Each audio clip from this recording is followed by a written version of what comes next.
ਤੇ ਸਾਨੂੰ ਤਾਂ ਦੂਸਰੀਆਂ ਸਟੇਟਾਂ ਦੇ ਵਿੱਚ ਵੀ नहीं भेज रहे, ਉੱਥੇ भी नहीं ਸਾਨੂੰ ਜ਼ਮੀਨ ਲੈਣ ਦਾ ਹੱਕ, पर ਸਾਡੇ ਇੱਥੇ ਹਰ ਕਿਸੇ ਨੂੰ ਹੱਕ ਆ, ਕੋਈ ਵੀ ਆ ਕੇ ਜ਼ਮੀਨ ਲੈ ਸਕਦਾ।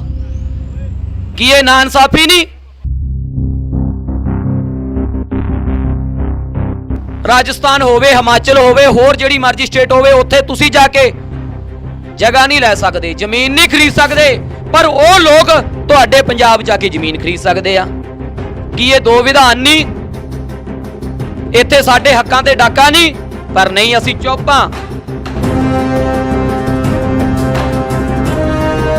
ये नेचर आ, जिन्ना चिर बच्चा रोंदा नहीं मां दुध नहीं दिंदी, नाले उहने ढिड्डों जम्मिया हुंदा हो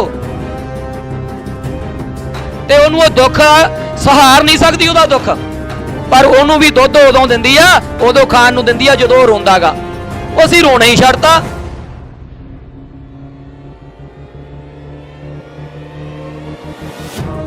ਸਾਡੇ ਪਿਓ, ਸਾਡੇ ਦਾਦੇ ਪੜਦਾਦੇ ਸਾਨੂੰ ਰਾਜਿਆਂ ਵਾਲੇ ਪਾਸੇ ਲੈ ਕੇ ਜਾਣ ਤੇ ਅਸੀਂ ਉਹਨੂੰ ਆਖ ਕੇ ਨਹੀਂ ਬਾਪੂ, ਅਸੀਂ ਤਾਂ ਭਿਖਾਰੀਆਂ ਵਾਲੀ ਲਾਈਨ 'ਚ ਬੈਠਾਂਗੇ। ਗੁਰੂ ਗੋਬਿੰਦ ਸਿੰਘ ਜੀ ਨੂੰ ਪੜ੍ਹੋ, ਉਹਨਾਂ ਨੇ ਆਪਦੇ ਜੀਵਨ ਦੇ ਵਿੱਚ ਕੀ ਕੁਝ ਕੀਤਾ, ਕਿਵੇਂ ਆਪਦੇ ਹੱਕ ਲਏ, ਕਿਵੇਂ ਦੂਸਰਿਆਂ ਦੇ ਹੱਕਾਂ ਲਈ ਵੀ ਲੜਦੇ ਰਹੇ ਆ। ਅਸੀਂ ਅੱਜ ਉਹਨਾਂ ਨੂੰ ਆਪਦਾ ਪਿਤਾ ਮੰਨਦੇ ਆ। ਅੱਜ ਅਸੀਂ ਕਹਿੰਦੇ ਆ ਕਿ ਅਸੀਂ ਉਹਨਾਂ ਦੇ ਬੱਚੇ ਆ, ਅਸੀਂ ਤਾਂ ਆਪਦੇ ਹੱਕਾਂ ਲਈ ਨਹੀਂ ਲੜ ਰਹੇ। ਤੇ ਸਾਡਾ ਪਿਓ ਕੀ ਕਰਦਾ ਸੀ? ਦੂਜਿਆਂ ਦੇ ਹੱਕਾਂ ਲਈ ਵੀ ਲੜਦਾ ਰਿਹਾ। ਵਾਹਿਗੁਰੂ ਜੀ ਕਾ ਖਾਲਸਾ, ਵਾਹਿਗੁਰੂ ਜੀ ਕੀ ਫਤਿਹ। ਕਹਿੰਦੇ ਜਿਹਦੀ ਜਵਾਨ ਤੇ ਫਤਿਹ, ਉਹਦੀ मैदान 'ਚ ਫਤਿਹ। पर मैनू लगता कि ਜਾਂ ਤਾਂ ਵੀਰਾਂ ਦਾ ਧਿਆਨ नहीं सी, पर मैं कहना कि ਜਿਹੜੀ ਫਤਿਹ ਆ ਉਹ ਗੱਜ ਕੇ ਬੁਲਾਉਣੀ ਚਾਹੀਦੀ। ਆਪਾਂ ਇੱਕ ਵਾਰੀ ਫੇਰ ਟਰਾਈ ਕਰਦੇ ਆਂ। ਵਾਹਿਗੁਰੂ ਜੀ ਕਾ ਖਾਲਸਾ, ਵਾਹਿਗੁਰੂ ਜੀ ਕੀ ਫਤਿਹ। ਵੀਰ ਮੇਰੇ ਸਾਰੇ ਮੇਰੇ ਨਾਲ ਸਿਆਣੇ ਨੇ और बहुत वधिया उन्होंने गल्लां आपां नूं दस्सियां ने कि MSP की जिहड़ी लड़ाई आ वो कल्ली अपनी लड़ाई नहीं हैगी, ते ना ही उहदे नाल आपां वो अचीवमेंट कर सकते हैं जिहड़ी साडे पंजाब नूं चाहीदी आ। मैं एक बेनती करूँगा कि अजकल नौजवान वीर ने जिहड़े उही ये लड़ाइयां लड़ सकते हैं, पर उन्होंने थोड़ी जी इन्नी क बेनती आ कि हुण कोई पुराना समा नहीं कि सानू किताबां लभणियां पैंदियां है ना, हुण नैट दा समा, ਇਹਦੇ ਤੋਂ ਸਾਨੂੰ ਥੋੜੀ ਜੀ ਜਾਣਕਾਰੀ ਲੈਣੀ ਚਾਹੀਦੀ ਆ। ਸਾਨੂੰ ਥੋੜਾ ਜਿਹਾ ਨੈਟ ਦੇ ਉੱਤੋਂ ਜਾਣਕਾਰੀ ਲੈਣੀ ਚਾਹੀਦੀ ਆ ਕਿ ਰੈਵੋਲੂਸ਼ਨ ਜਿਹੜੇ ਹੋਏ ਨੇ ਉਹ ਕਿਵੇਂ ਹੋਏ ਨੇ, ਕਿਹੜੀਆਂ ਕੌਮਾਂ ਨੂੰ ਕੀ ਜਿਹੜੀਆਂ ਕੌਮਾਂ ਨਾਲ ਹੋਇਆ, ਕਿਵੇਂ ਉਹਨਾਂ ਨੇ ਆਪਣਾ ਸੰਘਰਸ਼ ਕੀਤੇ ਨੇ, ਕਿਵੇਂ ਆਪਣੇ ਹੱਕ ਲਏ ਨੇ, ਉਹ ਚੀਜ਼ਾਂ ਸਾਨੂੰ ਮਿਲ ਜਾਂਦੀਆਂ। ਮੈਂ ਵੀਰ ਦੀਪ ਨਾਲ ਵੀ ਗੱਲ ਕਰ ਰਿਹਾ ਸੀ, ਸੁਖਵੀਰ ਆ ਗਿਆ ਨਾਲ ਗੱਲ ਕਰ ਰਿਹਾ ਸੀ ਕਿ ਇੱਕ ਕੌਮ ਆ ਯਹੂਦੀ, ਜੂਸ भी कहते हैं उन्होंने, एक यहूदी कौम आ जिन्हां नूं आपां सारे जानते हैं कि हिटलर ने बड़ा कतलेआम कीता सी, पर यह सिर्फ 50-60 साल पहलां दी गल आ, पर उन्हां दा कतलेआम 2300 साल तक किया गया। 2300 साल तक जर्मन दे नाल नाल जे वो रशिया दे विच किस टाइम रहे आ उत्थे भी उन्हां दा कतलेआम किया गया, जे वो यूके च रहे ने उत्थे भी कतलेआम, दुनिया दे विच जिन्ने देशां दे विच वो रहे नेगे, फ्रांस दे विच रहे ने उत्थे उन्हां दा कतलेआम किया गया। सिर्फ फ्रांस दे विच नपोलियन दा जिहड़ा राज सी, जिहड़ा टाइम पीरियड सी, उहदे विच उन्हां नूं थोड़ी मोटी सुख दा साह मिलिया सी, नहीं उन्हां नूं 2300 साल तक कतल ही किया गया। पर वो कौम अज जिउंदी आ क्यों? क्योंकि उन्हां नूं आपदे हक पता सी। उन्हां ने 1948-47 दे विच जाके वो अपना देश जिथों उन्होंने 2000 साल तो पहला कढ़िया गया सी, उन्होंने उत्थे जाके आपदी धरती दे उत्ते अपना राज कायम किया। कुछ किलियां दा जगह लैके मुल लैके उन्होंने वो चीज़ शुरू की, ते अज जाके देखो उन्हों दा जिहड़ा देश आ किन्ना फैल चुक्या, ते अज दुनिया दे विच वो राज करदे नेगे। एक रॉथचाइल्ड नाम दे शख्स आ, एक परिवार आ, ਉਹਦੇ ਬਾਰੇ पढ़ के देखियो, यहूदी ने जिन्हों ने बैंक सिस्टम शुरू किया सी। अज जो दुनिया के विच सब तो अमीर ने, 500 ट्रिलियन डॉलर का उन्होंने कारोबार आ, ट्रिलियन का, इतने बिलियन वाले बड़े ने, पर हाँ यह कि वह ऑफिशियली नहीं आते मूहरे, तां करके उन्हों का इन्हां दे विच नाम नहीं। वो एक यहूदी परिवार सी जिन्हों ने 1750 विच ਉਹਦੇ आस-पास जाके आपदा काम शुरू किया सी, ते अज दुनिया नूं कंट्रोल कर रहे ने, क्योंकि उन्होंने आपदे हक पता सी। ਉਹਨਾਂ ਨੂੰ ਇਹ ਪਤਾ ਸੀ ਕਿ ਸਾਨੂੰ ਕਿੱਦਾਂ ਦਬਾਇਆ ਗਿਆ, ਸਾਨੂੰ ਕਿੱਦਾਂ ਮਾਰਿਆ ਗਿਆ। ਪਰ ਜੇ ਅਸੀਂ ਉਹਨਾਂ ਚੀਜ਼ਾਂ ਨੂੰ ਪੜ੍ਹ ਕੇ ਇਹੋ ਜਿਹੇ ਬੜੇ ਰੈਵੋਲੂਸ਼ਨ ਹੋਏ ਨੇ, ਜੇ ਅਸੀਂ ਉਹਨਾਂ ਤੋਂ ਕੁਝ ਸਿੱਖ ਲਈਏ ਤਾਂ ਅਸੀਂ ਵੀ ਆਪਦਾ ਹੱਕ ਆ ਜਿਹੜੇ ਉਹ ਲੈ ਸਕਦੇ ਆ। ਅਸੀਂ ਹੱਕ ਲੈਣੇ ਤਾਂ ਦੂਰ ਦੀ ਗੱਲ, ਅਸੀਂ ਹੱਕ ਮੰਗ ਹੀ ਨਹੀਂ ਰਹੇ। ਸਾਨੂੰ ਸਾਡੇ ਹੱਕਾਂ ਦਾ ਪਤਾ ਨਹੀਂ, ਖਾਸ ਕਰ ਸਾਡੇ ਮੇਰੇ ਨੌਜਵਾਨ ਵੀਰਾਂ ਨੂੰ, ਕਿਉਂਕਿ ਜਿਹੜੇ ਬਜ਼ੁਰਗ ਨੇ ਉਹਨਾਂ ਨੂੰ ਪਤਾ, ਪਰ ਉਹਨਾਂ ਨੇ 84 ਦਾ ਸਮਾਂ ਦੇਖਿਆ, ਹੋਰ ਸਮੇਂ ਦੇਖੇ ਭਿਆਨਕ, ਉਹ ਇਹ ਗੱਲਾਂ ਦੱਸ ਨਹੀਂ ਰਹੇ ਆਪਣੇ ਬੱਚਿਆਂ ਨੂੰ। ਪਤਾ ਨਹੀਂ ਉਹਨਾਂ ਦੇ ਮਨ ਦੇ ਵਿੱਚ ਕੀ ਡਰ ਨੇ, ਉਹਨਾਂ ਨੂੰ ਸਾਰਾ ਕੁਝ ਪਤਾ, ਪਰ ਉਹ ਚੀਜ਼ਾਂ ਨੂੰ ਅੱਗੇ ਨਹੀਂ ਲਿਆ ਰਹੇ। ਉਹਨਾਂ ਨੂੰ ਚਾਹੀਦਾ ਉਹ ਸਮਾਂ ਜਿਹੜਾ ਉਹਨਾਂ ਨੇ ਹੰਢਾਇਆ, ਉਹਨਾਂ ਨੇ ਦੇਖਿਆ, ਉਹ ਆਪਦੇ ਬੱਚਿਆਂ ਨੂੰ, ਆਪਣੇ ਪੋਤਿਆਂ ਨੂੰ, ਪੜਪੋਤਿਆਂ ਨੂੰ, ਆਪਣੀਆਂ ਨਸਲਾਂ ਨੂੰ ਦੱਸਣ ਕਿ ਕਿਵੇਂ ਕਿਵੇਂ ਸਾਨੂੰ ਕੋਇਆ ਗਿਆ। ਕਿਉਂ? ਕਿਉਂਕਿ ਅਸੀਂ ਹੱਕ ਮੰਗਦੇ ਸੀ। ਤੇ ਅੱਜ ਵੀ ਸਾਨੂੰ ਜੇ ਹੱਕ ਮੰਗਾਂਗੇ ਤੇ ਸਾਨੂੰ ਮਾਰਿਆ ਵੀ ਜਾਊਗਾ, ਦਬਾਇਆ ਵੀ ਜਾਊਗਾ, ਪਰ ਇਹਦਾ ਮਤਲਬ ਇਹ ਨਹੀਂ ਕਿ ਅਸੀਂ ਆਪਦੇ ਹੱਕ ਮੰਗਣੋਂ ਹਰੇ ਜਗੇ। ਪਿੱਛੇ ਜੇ ਇੱਕ ਬੰਗਲਾਦੇਸ਼ ਨਾਲ ਸਮਝੌਤਾ ਹੋਇਆ ਸੀ, ਕਾਵੇਰੀ ਜਲ ਸਮਝੌਤਾ, ਉਹ ਇੰਡੀਅਨ ਗਵਰਨਮੈਂਟ ਨੇ ਨਹੀਂ ਕੀਤਾ ਸੀ, ਪੱਛਮੀ ਬੰਗਾਲ ਗਵਰਨਮੈਂਟ ਨੇ ਕੀਤਾ ਸੀ।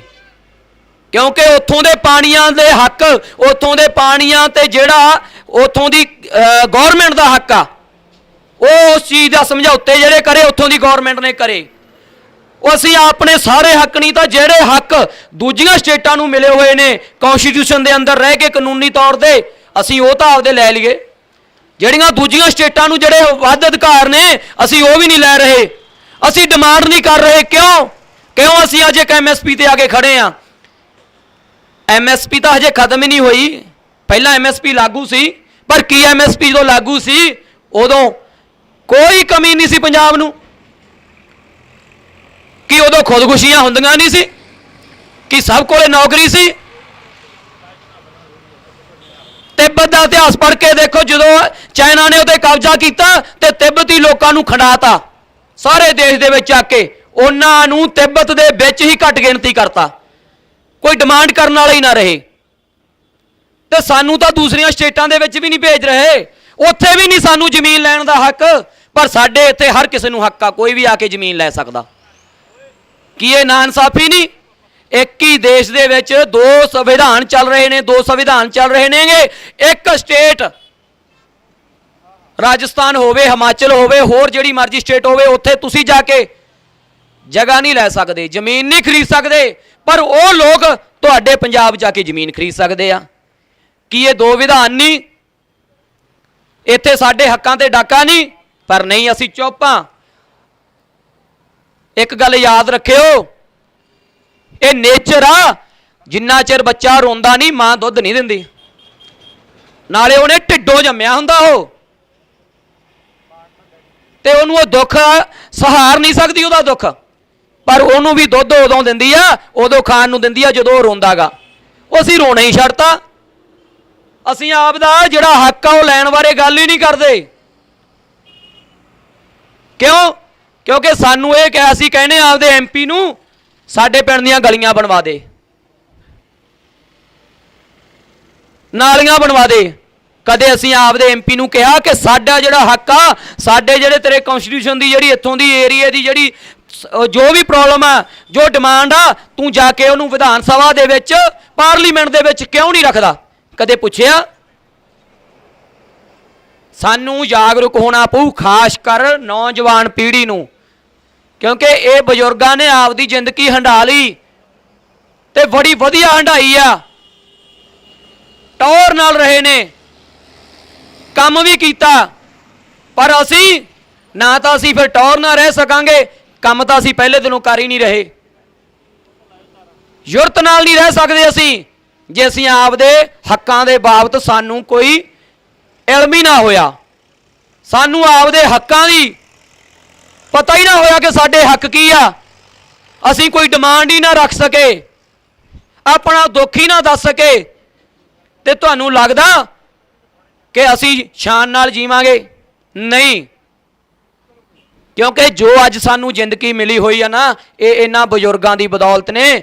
ਸਾਡੇ ਬਜ਼ੁਰਗਾਂ ਦੀ, ਜਿਨ੍ਹਾਂ ਨੇ ਕੁਰਬਾਨੀਆਂ ਵੀ ਕੀਤੀਆਂ, ਮਿਹਨਤਾਂ ਵੀ ਕੀਤੀਆਂ, ਇਸ ਮਿੱਟੀ ਨੂੰ ਜਿੱਥੇ ਕੰਕੜ ਸੀ ਉਹਦੇ ਚੋਂ ਸਿਉਣਾ ਉਗਾਇਆ ਇਹਨਾਂ ਨੇ।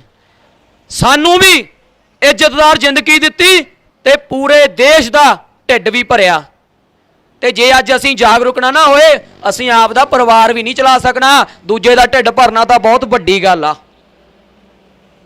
ਇਸ ਕਰਕੇ ਵੀਰ ਮੇਰਿਓ, ਕਿਤੇ ਬਾਹਲਾ ਵੱਡਾ ਕੰਮ ਕਰਨ ਦੀ ਲੋੜ ਨਹੀਂ, ਦੂਰ ਜਾਣ ਦੀ ਲੋੜ ਨਹੀਂ, ਤੁਹਾਡੇ ਹੱਥ 'ਚ ਸਾਰਾ ਕੁਝ ਆ। ਅਸੀਂ ਵੈਸੇ ਵੀ ਸਾਰੀ ਦਿਹਾੜੀ ਕੁਝ ਨਾ ਕੁਝ ਤੇ ਦੇਖਦੇ ਆ ਯਾਰ, ਜਿਹੜੇ ਰੈਵੋਲੂਸ਼ਨ ਹੋਏ ਨੇ ਉਹਨਾਂ ਤੇ ਮਾੜੀ ਜੀ ਨਜ਼ਰ ਮਾਰ ਲਿਆ ਕਰਗੇ। ਕਿਊਬਾ ਰੈਵੋਲੂਸ਼ਨ ਹੋਇਆ, ਰਸ਼ੀਆ ਦਾ ਹੋਇਆ, ਚਾਈਨਾ 'ਚ ਹੋਇਆ, ਫਰਾਂਸ 'ਚ ਹੋਇਆ, ਕਿਹੜੇ ਕਿਹੜੇ ਦੇਸ਼ ਦਾ ਨਾਂ ਲਵਾਂ, ਹਰ ਇੱਕ ਜਗ੍ਹਾ ਹੋਇਆ, ਸਿਰਫ ਇੱਕ ਇੰਡੀਆ ਨੂੰ ਛੱਡ ਕੇ। ਜੇ ਅੱਜ ਅਸੀਂ ਆਪਦੇ ਹੱਕਾਂ ਦੀ ਗੱਲ ਨਹੀਂ ਕਰਾਂਗੇ,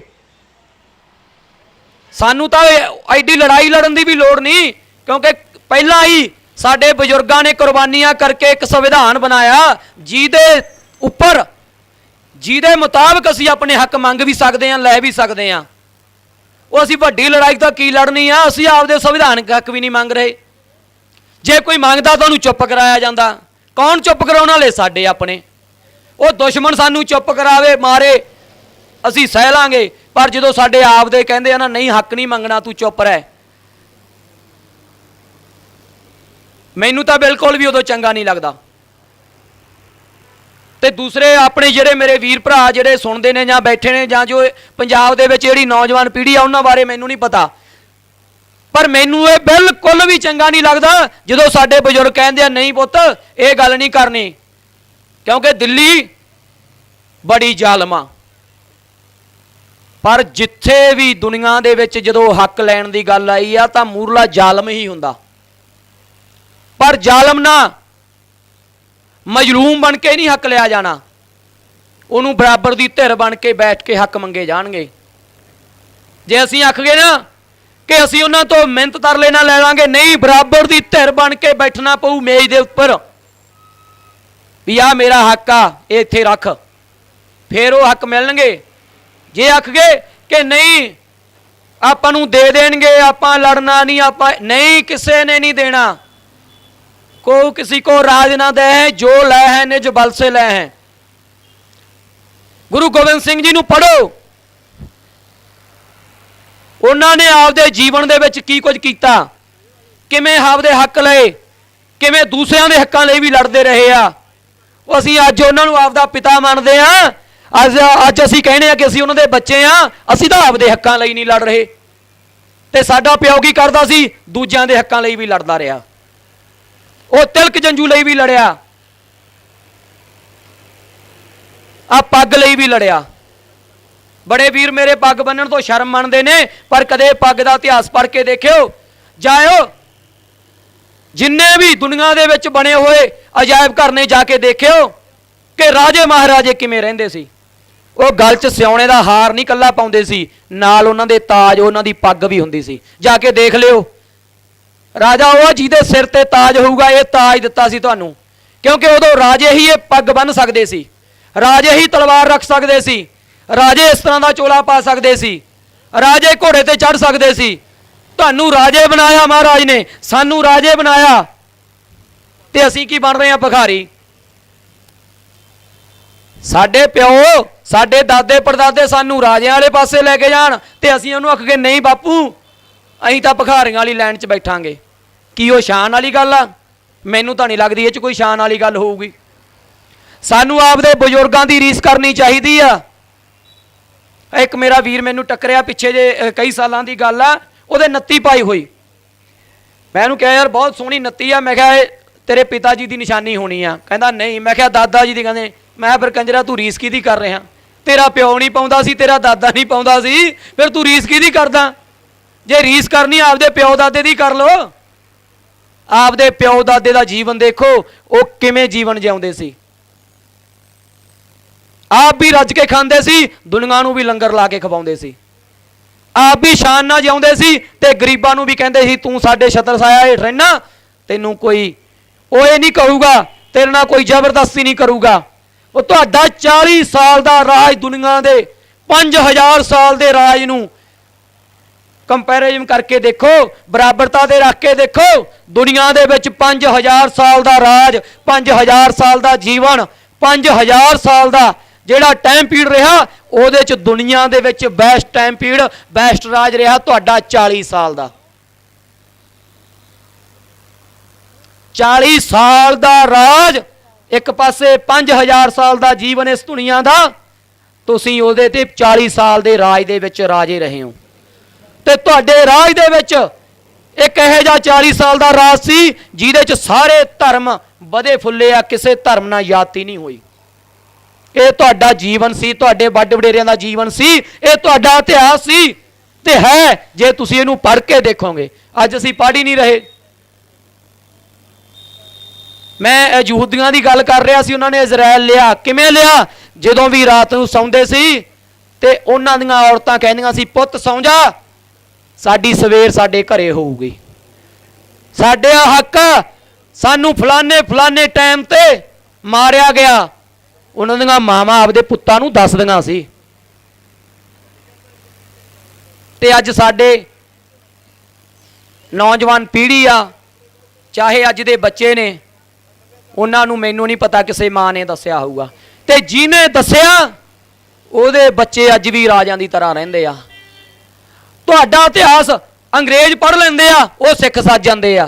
ਤੁਹਾਡਾ ਇਤਿਹਾਸ ਕਾਲੇ ਪੜ੍ਹ ਲੈਂਦੇ ਆ, ਅਫਰੀਕਨ, ਉਹ ਤੁਹਾਡੇ ਸਿੱਖ ਸੱਜ ਜਾਂਦੇ ਆ। ਜੇ ਚੀਨੇ ਪੜ੍ਹ ਲੈਂਦੇ ਆ, ਉਹ ਸਿੱਖ ਸੱਜ ਜਾਂਦੇ ਆ। ਦੁਨੀਆ ਦਾ ਕੋਈ ਵੀ ਇਨਸਾਨ ਤੁਹਾਡਾ ਇਤਿਹਾਸ ਪੜ੍ਹ ਲੈਂਦਾ, ਉਹ ਤੁਹਾਡੇ ਵਰਗਾ ਬਣਨਾ ਲੋਚਦਾ। ਉਹ ਸਾਡੇ ਤਾਂ ਯਾਰ DNA 'ਚ ਹੈ ਰਾਜ ਕਰਨਾ, ਸਾਡੇ ਤਾਂ ਇਹ ਰਾਜਸੀ ਜਿਹੜਾ ਖੂਨ ਆ, ਇਹ ਰਾਜਾਂ ਦੀ ਤਰ੍ਹਾਂ ਰਹਿਣਾ, ਰਾਜਾਂ ਦੀ ਤਰ੍ਹਾਂ ਸੋਚਣਾ, ਆਪਣੀ ਮੱਤ ਉੱਚੀ ਰੱਖਣੀ, ਇਹ ਤੁਹਾਡੇ ਤਾਂ DNA ਦੇ ਵਿੱਚ ਆ। ਕੀ ਤੁਸੀਂ ਆਪਦਾ ਇਤਿਹਾਸ ਪੜ੍ਹ ਕੇ ਆਪਣੇ ਆਪ ਨੂੰ ਬਦਲ ਨਹੀਂ ਸਕੋਗੇ? ਇੱਕ ਵਾਰੀ ਕੋਸ਼ਿਸ਼ ਤਾਂ ਕਰਕੇ ਦੇਖੋ ਕਿ ਅਸੀਂ ਆਪਦਾ ਹੀ ਇਤਿਹਾਸ ਪੜ੍ਹ ਲਈਏ। ਅਸੀਂ ਦੂਜਿਆਂ ਬਾਰੇ ਵੀ ਪੜ੍ਹਦੇ ਹਾਂ, ਸੁਣਦੇ ਹਾਂ, ਦੇਖਦੇ ਹਾਂ, ਕਦੇ ਆਪਦਾ ਇਤਿਹਾਸ ਪੜ੍ਹਿਓ? ਤੇ ਜੇ ਨਹੀਂ ਪੜ੍ਹਨ ਨੂੰ ਸ਼ਰਮ ਆਉਂਦੀ ਆ ਨਾ, ਜਿਹੜੇ ਅੰਗਰੇਜ਼ ਸਿੱਖ ਬਣੇ ਨੇ ਉਹਨਾਂ ਨੂੰ ਪੁੱਛ ਲਿਓ, ਤੁਸੀਂ ਸਿੱਖ ਕਿਵੇਂ ਬਣੇ ਹੋ, ਕਿਉਂ ਬਣੇ ਹੋ, ਕਿਹਨੇ ਤੁਹਾਨੂੰ ਕਿਹਾ ਸਿੱਖ ਬਣਨ ਨੂੰ? ਕਿਸੇ ਨੇ ਮਜਬੂਰ ਕੀਤਾ? ਉਹ ਦੱਸ ਦੇਣਗੇ ਕਿ ਤੁਹਾਡਾ ਇਤਿਹਾਸ ਪੜ੍ਹ ਕੇ ਤੁਹਾਡੇ ਵਰਗੇ ਬਣੇ ਆ, ਕਿਸੇ ਨੇ ਮਜਬੂਰ ਨਹੀਂ ਕੀਤਾ। ਇੱਕ ਇਹੋ ਜਿਹਾ ਸਿੱਖ ਧਰਮ ਆ ਜਿਹਦੇ ਚ ਲੋਕ ਆਪ ਦੀ ਆਪ ਕਨਵਰਟ ਹੁੰਦੇ ਆ। ਨਹੀਂ, ਦੁਨੀਆ ਦੇ ਜਿੰਨੇ ਵੀ ਦੇਸ਼ ਹੋਏ ਆ, ਜਿੰਨੇ ਵੀ ਧਰਮ ਹੋਏ ਆ, ਮੈਂ ਕਿਸੇ ਨੂੰ ਮਾੜਾ ਨਹੀਂ ਕਹਿਣਾ ਚਾਹੁੰਦਾ, ਪਰ ਜ਼ਿਆਦਾਤਰ ਤਲਵਾਰ ਨਾਲ ਫੈਲਾਏ ਗਏ ਆ। ਇੱਕ ਤੁਹਾਡਾ ਧਰਮ ਆ ਜਿਹੜਾ ਲੋਕ ਆਪਣੇ ਆਪ ਨੂੰ ਤੁਹਾਡੇ ਵਰਗਾ ਬਣਨਾ ਲੋਚਦੇ ਆ, ਤੁਹਾਡੇ ਵਰਗੇ ਬਣਦੇ ਆ, ਤੁਹਾਡੀ ਰੀਸ ਕਰਦੇ ਆ, ਬਿਨਾਂ ਤਲਵਾਰ ਤੋਂ, ਬਿਨਾਂ ਹਥਿਆਰ ਤੋਂ, ਬਲਕਿ ਆ ਕੇ ਤੁਹਾਡਾ ਇਤਿਹਾਸ ਪੜ੍ਹ ਕੇ ਤੁਹਾਡੇ ਮੂਹਰੇ ਹੱਥ ਜੋੜ ਕੇ ਕਹਿੰਦੇ ਆ ਸਾਨੂੰ ਵੀ ਆਪਣੇ ਵਰਗਾ ਬਣਾ ਲਓ।